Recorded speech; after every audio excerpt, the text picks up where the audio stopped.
Meus irmãos, a paz do Senhor Jesus Cristo a todos. Estamos chegando ao final da nossa lição, do trimestre. Estamos hoje a última lição, dia 29 de dezembro de 2019. E foi uma lição muito abençoada. Nós tivemos a oportunidade de aprender em várias situações, com várias histórias.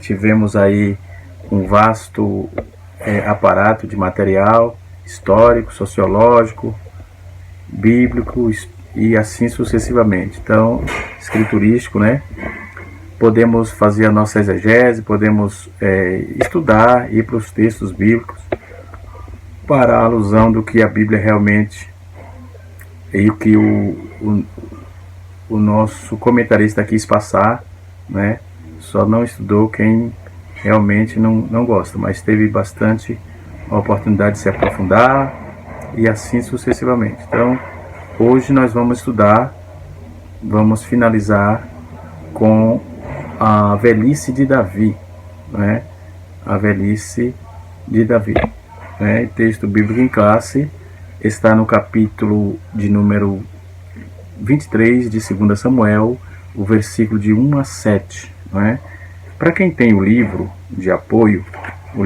vai até o versículo 15, se não me foge a memória, E assim sucessivamente. Enfim, e os objetivos hoje é para apresentar uma visão geral da velhice, os problemas da velhice, ou na velhice, e as palavras finais de Davi em sua velhice,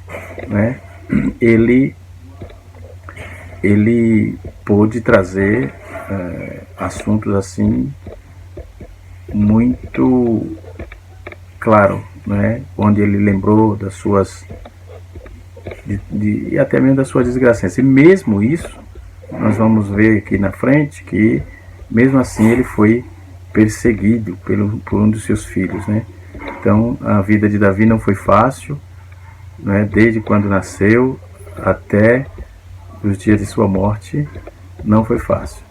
Então, mas ele também, por vezes, deu lugar, até porque a Bíblia diz que ele tinha a mão suja de sangue, Então,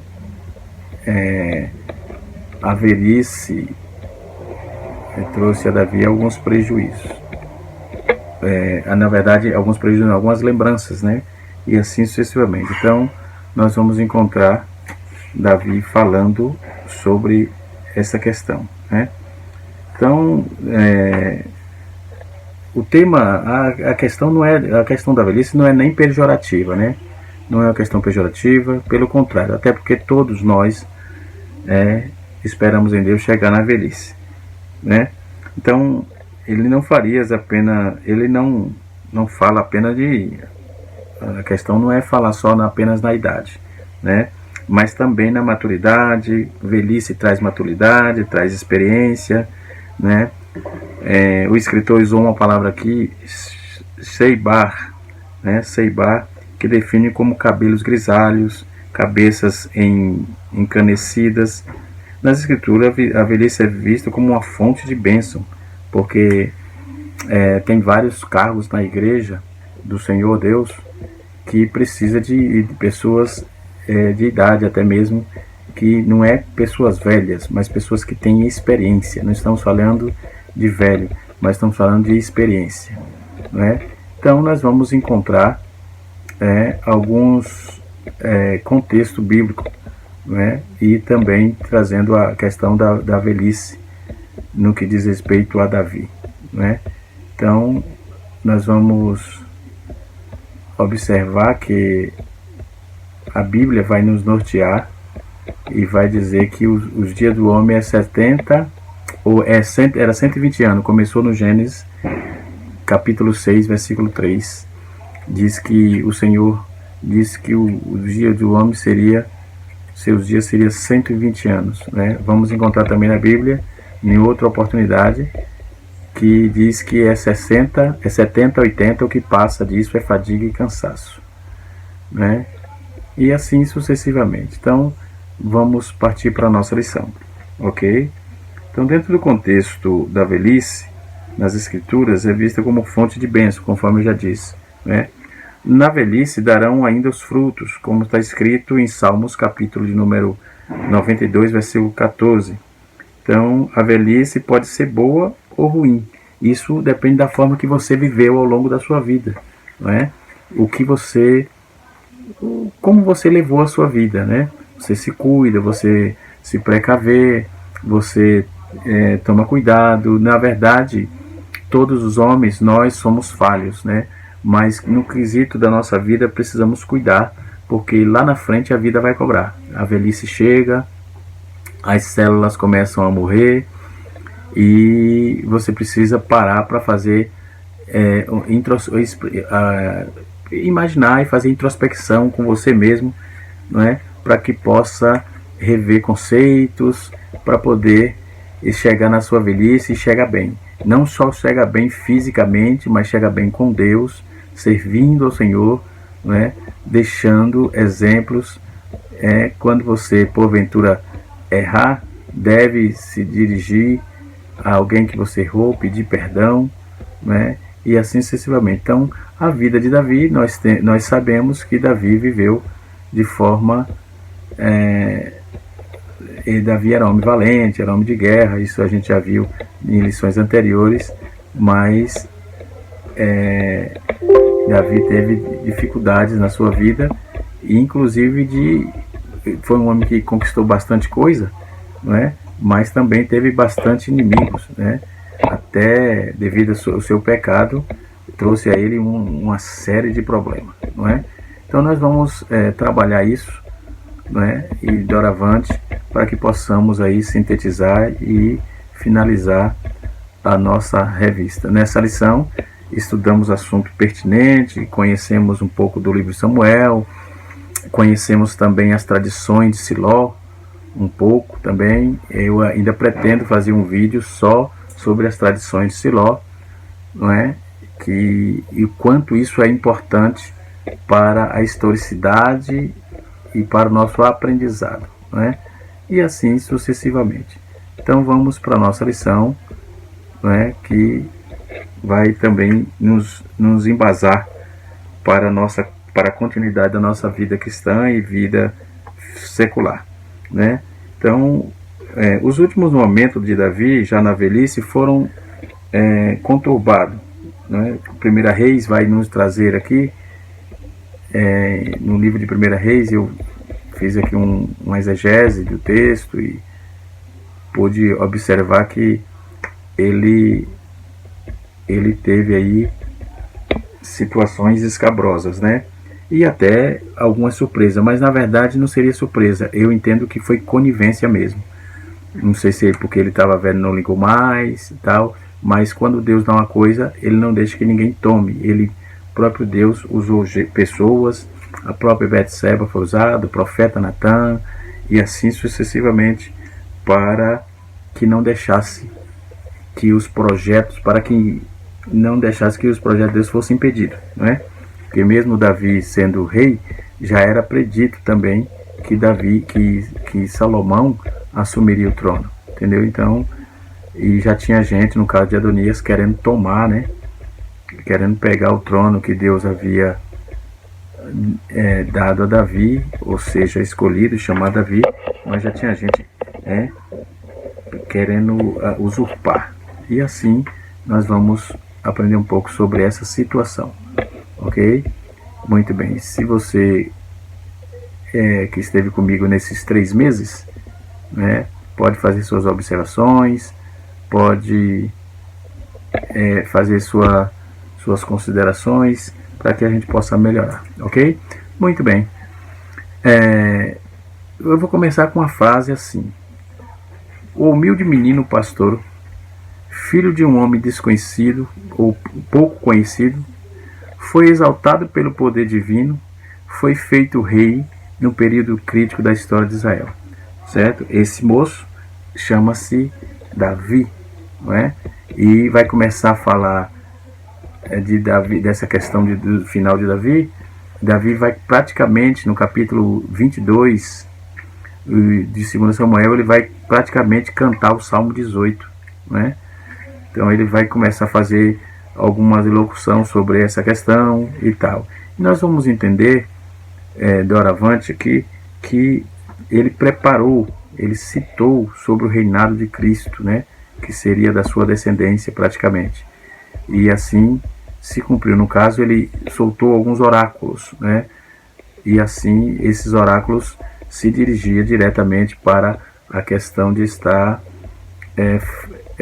já falando com respeito ao Messias que haveria de vir, e de fato veio, né, onde salvou a nossa alma, ok? Então nós vamos encontrar textos bíblicos e bastante alusão com respeito a essa situação, ok? Então a velhice de Davi, ele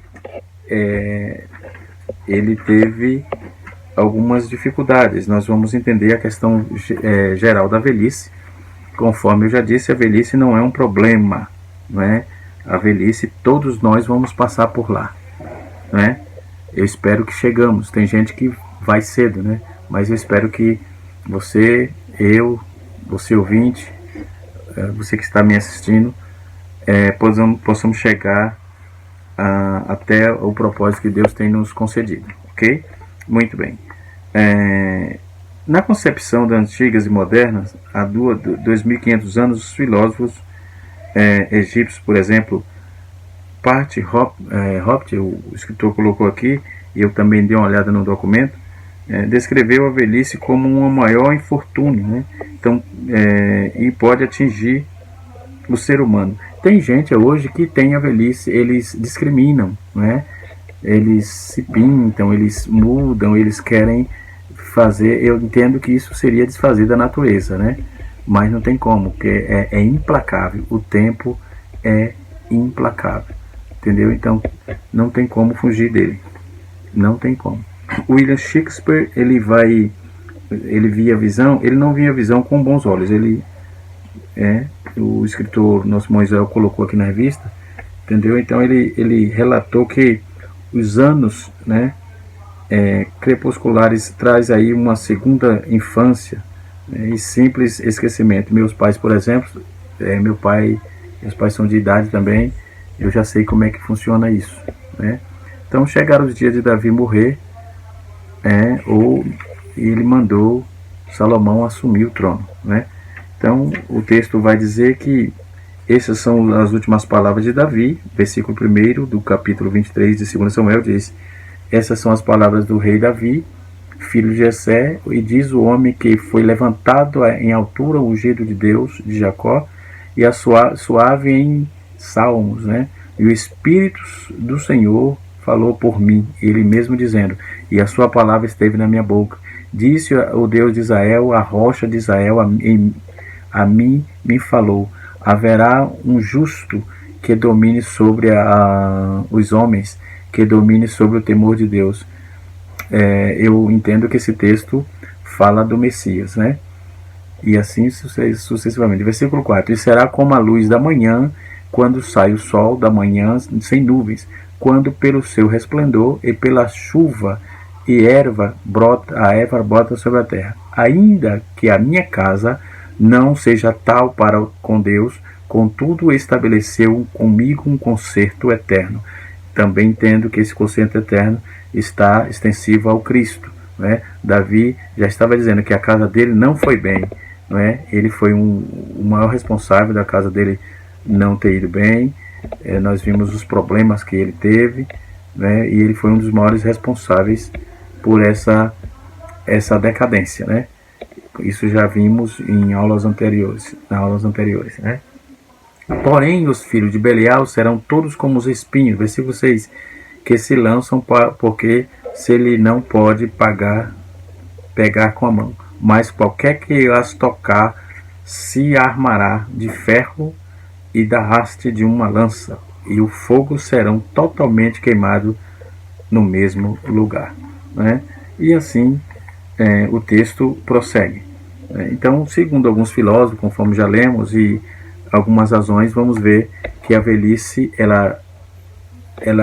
a vida bem vivida, traz uma velhice segura, né? Logo no primeiro texto, a palavra em hebraico, para edis, um termo utilizado que é recorrente ao termo discurso profético, adiciona o significado que é dito e pode ser traduzido como discurso solene ou revelação. Ou seja, todo esse texto que eu li aqui, o capítulo 7, capítulo 1, 23, versículo 1 até o versículo 7. Né? Então, o emprego da qualificação foi levantado em altura indica que Davi se lembrou de suas humildades, ou suas humildes origens, né, como filho de Jessé, né, na verdade eu falei que era pouco desconhecido, mas Jessé não teve tanta notabilidade quanto o seu filho, né, que Deus soberanamente exaltou ao trono de Israel. Nos 150 salmos ele vai dizer, que ele cita nesse texto de 2 Samuel 23, 76 salmos dos 150 salmos são atribuídos a Davi, né? Ele era suave em salmos de Israel, né? Por causa do texto aí, nas escrituras ninguém é mais intimamente associado à música e adoração ao Senhor do que Davi. Foi tanto que quando ele ascendeu ao trono, ele logo restabeleceu Jerusalém, o culto, enfim, e assim sucessivamente. No versículo 2 diz que ele diz assim, que o Espírito de Deus falou sobre mim, Deus zelou para falar por sua palavra, ao meio de suas palavras inspiradas. Ele cantava como poesia, no Salmo 139, verso 4, é citado também isso, né? Então esta é uma reivindicação de inspiração divina das Escrituras. Portanto, quantas são as passagens do Novo Testamento que vai indicar isso aí? Em 1 Timóteo, 2 Timóteo capítulo 3, versículo 16, em Hebreus capítulo 1, versículo 1 e 2, 2 Pedro capítulo número 1, versículo 19 a 21, né, vai nortear isso aí. Então ele prossegue dizendo que haverá um justo que domine sobre os homens. No versículo 4 ele vai frisar isso, né? Então Davi deu voz aos planos de Deus, ou seja, ele deu sequência, ele já sabia, ele tinha consciência que haveria um que iria sentar no seu trono eternamente, enfim, né? E a Bíblia vai dizer que Jesus é filho por descendência de Davi, né? Então ele deu voz aos planos de Deus para os governantes, né? Trazendo bênção como a luz da manhã após a chuva, como uma clara manhã, enfim, ele fez essas alusões, como a grama macia. Cada uma destas comparações fala de uma nova vida, de pureza, de refrigério, né? A função do rei não era empobrecer a nação. Em vez disso, ele tinha que enobrecer o povo na medida em que apresentava os reis de Israel, ou os israelitas, a restauradora vontade de Deus. Ele apresentava aos israelitas a restauradora vontade de Deus. Então, o estabelecimento de um concerto de Deus com Davi está registrado também em 2 Samuel 7, versículo 12 a versículo 16. Né? Então, no versículo em análise aí, o Salmo 89, por exemplo, Davi comemora a sua aliança com o Senhor em forma de canção. Né? Ele afirma que ainda não faz brotar a expressa fé de Davi em que Deus se cumpria a sua promessa. Então a aliança davídica se baseia aí na soberania do divino, né, ou do Altíssimo, em sua saudável vontade. No versículo 5 ele ressalta isso aí. Então podemos observar que Davi teve altos e baixos, teve uma série de problemas devido ao seu pecado, não é? Mas ele na sua velhice reconheceu a sua miserabilidade e também reconheceu que Deus foi com ele em todo esse período, haja vista que ele se arrependeu, não é?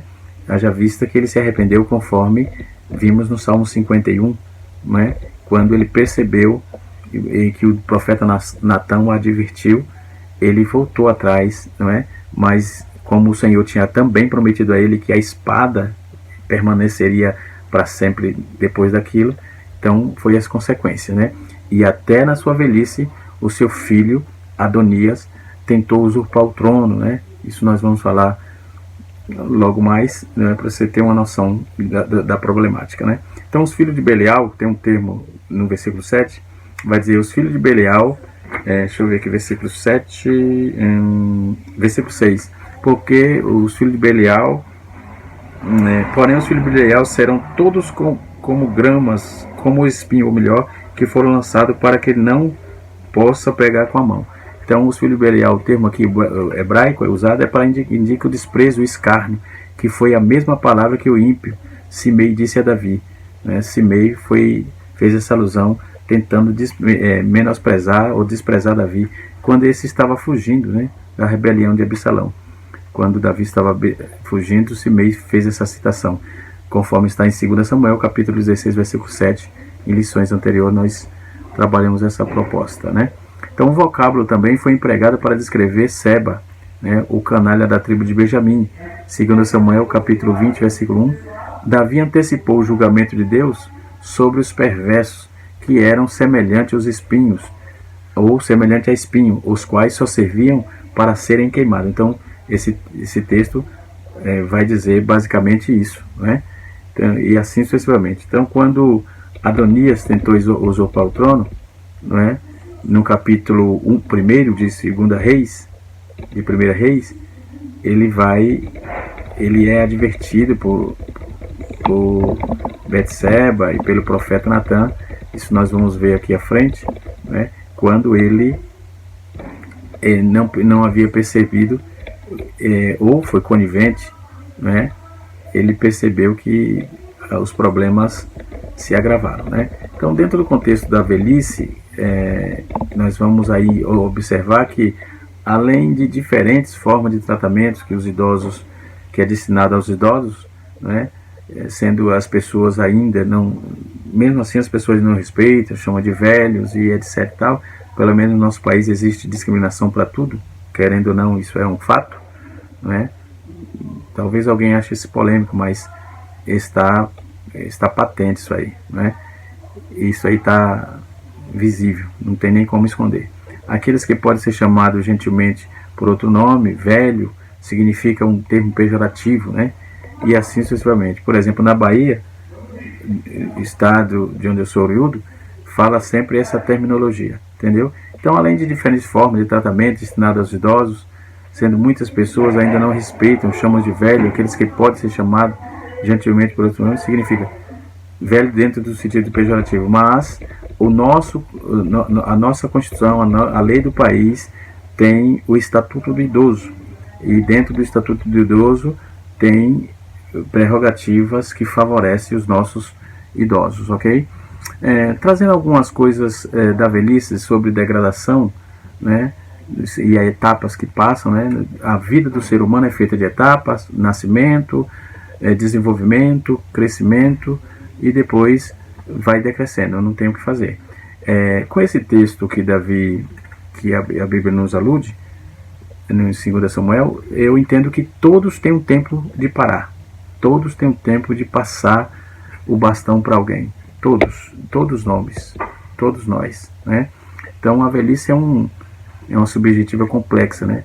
De tal etapa pode ser observada pelas mudanças físicas, que tendem a ser graduais, progressivas, e algumas delas eu vou citar aqui: aparecimento de rugas, perda da elasticidade da pele, diminuição da força muscular, aparecimento dos primeiros cabelos brancos, queda de cabelos, redução da capacidade auditiva, né? Alteração de reflexos e entre outras coisas que, se for falar aqui, há mudanças grotescas, né? E gigantescas, melhor, corrigindo aqui. Já as mudanças psicossociais são efetivas, cognitivas, como os efeitos filosóficos. Hoje nós temos muitos velhos idosos deixados pelos seus filhos em abrigos, pessoas que deixam seus filhos lá. Que Deus me guarde, que eu possa cuidar dos meus pais até o fim da vida deles, quando Deus aprove levar, né? Mas tem gente que pega e põe os seus pais, os seus velhos, seus genitores, só porque está de idade, sei lá. Eu já vi isso acontecendo, já vi pessoas até falando que é incômodo, né? Na verdade, todos nós vamos passar por ali um dia, né? Quando passa, viu? Quando passa, porque tem gente que vai cedo, né? Então, a aproximação do fim da vida, a solidão, o afastamento de pessoas da sua faixa etária. Quando você é jovem, tem bastante pessoa ao seu lado, uma certa idade e tal, vai começando a se exaurir pessoas, né? Então, conforme eu disse aos irmãos sobre a decadência de Davi, no capítulo de 1 Reis capítulo 1, o texto vai dizer assim: quando o rei Davi era velho e de idade avançada, cobriam-lhe de roupas, mas não se aqueciam. Entendeu? Então Davi, quando Davi envelheceu, ele esteve quando estava nos seus 70º ano de idade, ou seja, com 70 anos, conforme está escrito no capítulo 5, versículo 4 e 5 de 2 Samuel, os desgastes de sua vida militar, fadiga corporal, e até o cuidado mental, que ele era muito esquentado, né? Então, prematuramente, isso foi minando, que 70 anos, até hoje no Brasil, tem gente com 70 anos inteiramente lúcido, tranquilo, trabalha, faz todas as atividades possíveis, né? E assim sucessivamente. Pessoas que se cuidou, enfim, e assim sucessivamente. Então, se podemos dizer, ele exauriu a força, né? As energias e tal, que foi constituída por ele. Então, que ele contraiu tudo isso, depois ele teve dificuldades, era muito bravo, e isso tudo acabou trazendo desgaste, né, na sua velhice. Na Palestina moderna, no Egito, vale aqui a pena salientar, eu li documentos que as pessoas, devido ao calor do clima, dormem em uma cama, cada uma em uma cama separada. Entre eles só afastam desta prática por razões médicas, né? Eclesiastes capítulo 4, versículo 11, vai nos trazer um apontamento sobre isso, né? Então, o expediente recomendado pelos médicos, por exemplo, trouxe regime prescrito aos casos semelhantes no Oriente, particularmente entre a população árabe, não apenas para dar calor, mas para acalentar. Quando chegava, a pessoa ficava velha, colocava alguém para cuidar. Tem gente hoje que tem a profissão de cuidador de idoso, não é? E assim sucessivamente. No caso de Davi, trouxeram Abisag, uma jovem bonita, nova, não é? Mas ele já não via nada, já não tinha mais nada, e essa moça cuidava dele, não é? E servia ele, não é? Entendo que em hábitos diversos, né? E assim sucessivamente. E não apenas para dar calor, mas para acalentar, já que ele estava ciente que a inspiração e hábito jovem da nova vida em vigor já no quadro desgastado, já tinha se acabado, né? Então, o fato da vida de pessoas jovens, saudáveis e etc. ser, por assim dizer, roubada para sustentar por mais idosos, doentes, enfim, e era estabelecido aí entre as faculdades de medicina e etc. daqueles dias, ok? A poligamia trouxe também problemas de idade, porque tinha que ter cuidado de todas aquelas mulheradas toda que ele tinha, entendeu? Então, e o texto diz que Abisag foi feito concubina, o esposo secundário de Davi, conforme está escrito em 1 Reis capítulo 2, versículo 22, né? E aí, conforme eu disse, ele teve problema também quando Adonias quis usurpar o reino, né? E no capítulo 2, em 1 Reis capítulo 1, versículo 2, vai dizer: disse-lhe, portanto, seu servo, buscarem o meu senhor rei uma moça. Foi quando disse para ele trazer Abisag e tal, e quando trouxe a sunamita da região de Sunem para o rei. Então, a moça era formosa, conforme eu já disse. Então, dentro da questão de Adonias, versículo 5 vai dizer que então Adonias, filho de Hadite, se levantou dizendo: eu reinarei, e preparou carros, cavaleiros e 50 homens que corresse diante dele. Ora, Adonias, cuja mãe se chamava Hadite, tomou a dianteira, né? Então já era uma outra mulher de Davi, que ele teve casos e etc. Nada é dito sobre essa mulher, sobre a hierarquia dela, não tem nada, praticamente nada dessa mãe de Adonias aí. De modo que é provável que ela não se distinguisse, né, dentro da descendência familiar. Adonias, embora era o quarto filho de Davi, conforme 2 Samuel 3:4, 1 Crônicas capítulo de número 32, capítulo 3, verso 1 Crônica 3, verso 2, entendeu? E agora, ele agora estava velho, mas vivo. Suas atrações e costumes pessoais não apenas recomendava aos líderes da corte, mas tomando os favoritos do seu pai. Então ele queria tomar tudo que era do seu pai, né, e isso é assumido aí para que equipasse como ser um herdeiro do trono de Davi, conforme está escrito capítulo 15, versículo 1. Não disse nada, ficou em silêncio, foi considerado por muito aí bem como por Adonias, como um equivalente de uma expressão de consentimento. Então, como eu falei, de conivência, não é? Ele ficou quieto, né? E a saúde do rei e o levou a dar um passo decisivo, né? Na promoção de usurpar o trono. Isso é um passo bastante ambicioso, né? No versículo 6 de 1 Reis também vai dizer que seu pai nunca entristeceu em todos os seus dias, disse: por que fazem assim? E também, que era de bela aparência, havia gerado depois de Absalão. Adonias também era de bela aparência. Então tinha tratos com Joabe, com Zeruia, com Abiatar, sacerdote, e os quais o ajudavam a Adonias. Então ele já tinha montado aí um esquema de rebelião mesmo, né? E fez acordo com Joabe, né? Ele com o sacerdote Abiatar, entendeu? E assim sucessivamente. Mas com o sacerdote Zadok ficou faltando. E havia sido o sumo sacerdote também no tabernáculo em Gibeão sobre o Saul, né? Então Davi então aqueles sacerdotes mais idôneos, mais idosos e de mais experiência, tinha que ser consultado também. Até que alguém chegou, Benaia, por exemplo, que foi distinguido por sua bravura. Davi mandou chamar Zadok, Benaia, Natã, né, para ver esse caso. Aí disseram: não, tu não sabe que ele está usurpando o trono? Aí o texto vai dizer que ele mandou chamar, né? Então vai dizer o texto que Simei, provavelmente a pessoa desse nome foi posteriormente escrita entre os grandes oficiais de Salomão, né? Diz que no versículo 9 de 1 Reis vai dizer que matando Adonias, vacas e ovelhas, animais, engordando junto à penha de Soelete, que está próximo da fonte de Rogel, convidou todos os seus irmãos e filhos do rei, né? E quando ele estava lá se banqueteando, chegou a notícia ao rei. O rei deu a ordem para que fosse desfeito isso. Então, mas ele fez tudo isso e não convidou nem Natã, o profeta, nem Benaia, e nem os grandes, nem o Salomão, seu irmão. Ele tirou fora do projeto, porque ele sabia que ele estava usurpando o trono, que não era dele, claro. Não convidou, né? E falou Natã a Betseba, mãe de Salomão, dizendo: não ouviste que reina Adonias, filho de Ragite, sem sabê-lo, Davi, nosso Senhor? Aí foi onde ela pegou esse filho de Ragite. Esta expressão foi bem escolhida para tocar o orgulho de Betseba.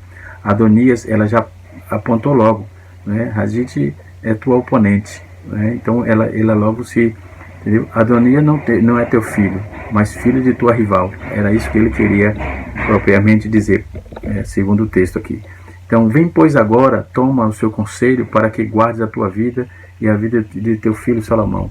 Aí foi onde Davi foi saber, avisado por Davi, ele entrou em ação e cuidou de todo o processo, né? Então, dentro desse contexto, nós possamos, Davi, expressando palavras de sabedoria e seus oráculos, ele teve uma velhice conturbada, mas disse que morreria com o Senhor. E assim, Davi partiu aos 70 anos de idade, né? Então, conforme eu já vi aqui no 1 Reis, que está na nossa lição também, ele enfrentou, falei da rebeldia agora desse moço Adonias, e ele constituiu Salomão rei. Foi o último ofício dele, né? Já no seu leito de morte, doente, velho, Davi teve atuação firmemente para constituir Salomão como rei.